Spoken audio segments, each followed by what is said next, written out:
Namaste. Welcome back, everybody. I'm Dorothy Morgan. I'm a professional astrologer.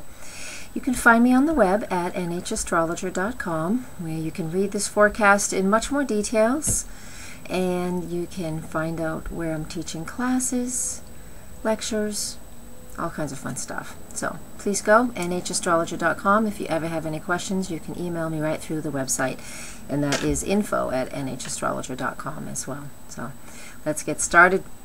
We have a full moon in Aries that will be on October 11th. It is at 10:06 p.m. Eastern Time. Adjust for your own time zone, please.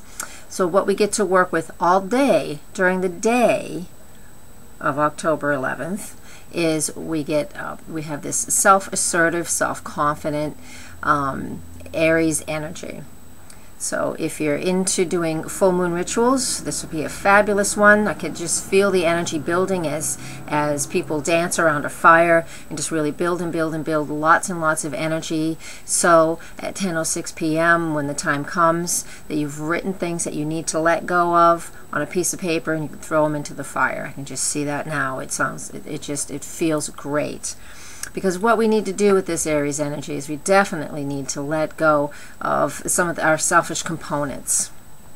And it's okay to be self-aware, but selfish components is what I'm talking about. So if you can't really figure that out, then you talk to a close friend, and especially one who's very honest with you, and they should be able to help you out with that.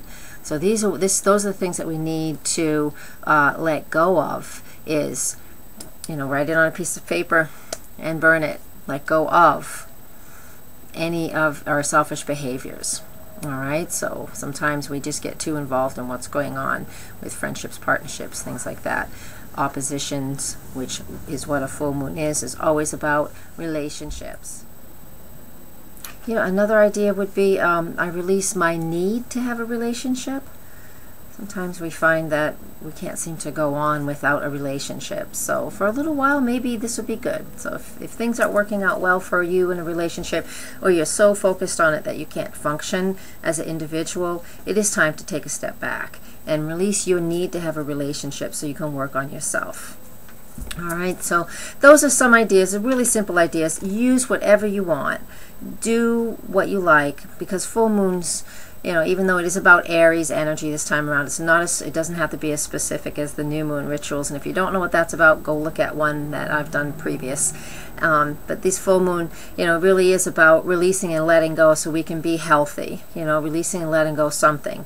Control, releasing our resistance to change, anything.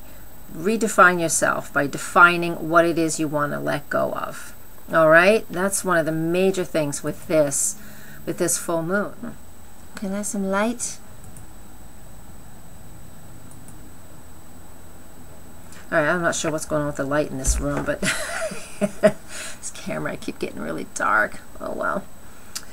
With the full moon, one of the other things we also have, I'll just make this a little bit longer than I usually do, and what we actually have right now is Venus making a quincunx to Uranus, and that is, when we talk about Venus, that's the relationship sign as well. Sun is in Libra, Libra is ruled by Venus, and so we have this issue today with the full moon. So our focus can very well be on that we're needing to release a relationship that we've outgrown, and this could be very sudden. So this full moon could bring a sudden reevaluation, whether it's through you, through your intentions or unconscious intentions, or through your partner. So there could be some abrupt changes to some life circumstances within the time frame of this full moon. So anywhere around the 11th of October, give it a day or two. All right, so be ready for that. I mean, that's not the case for everybody, but a lot of people are really needing to be individuals, which is this Aries energy within a relationship, and that's just not happening. So this Aries full moon could trigger that in some people because they're not willing to sit down with a partner and say, hey, this is what I need for freedom, and can we work on this? They'll just, hightail it out and leave the other person standing, wondering what the heck happened. So be conscientious. If you're feeling like hightailing it, be honest with yourself, be honest with your partner, and at least sit down and say, okay, I've had a change of heart. This is how I'm feeling, so let's work on this, or let's release this because this is what needs to happen. So karma does catch up with us at some point in time. So that's what I want you to focus on with this Aries new moon. You focus on yourself, you focus on your relationships. Be watchful for some sudden activity within relationships. It may not be yours, it could be a friend. You may need to be there for somebody. And these are the things that we're going to look at with the full moon in Aries. It's all about me with that full moon in Aries. That's what we're all going to be saying. Thank you all for watching. I appreciate your devotion. That's a silly word, isn't it? I appreciate you watching. Thank you very much. Please come to my website at nhastrologer.com. And again, if you have any questions, info@nhastrologer.com. And don't forget, I am a professional astrologer, so I do sessions. If you'd like some counseling, please just shoot me off an email, and I will be with you shortly. Thank you very much. Blessed be.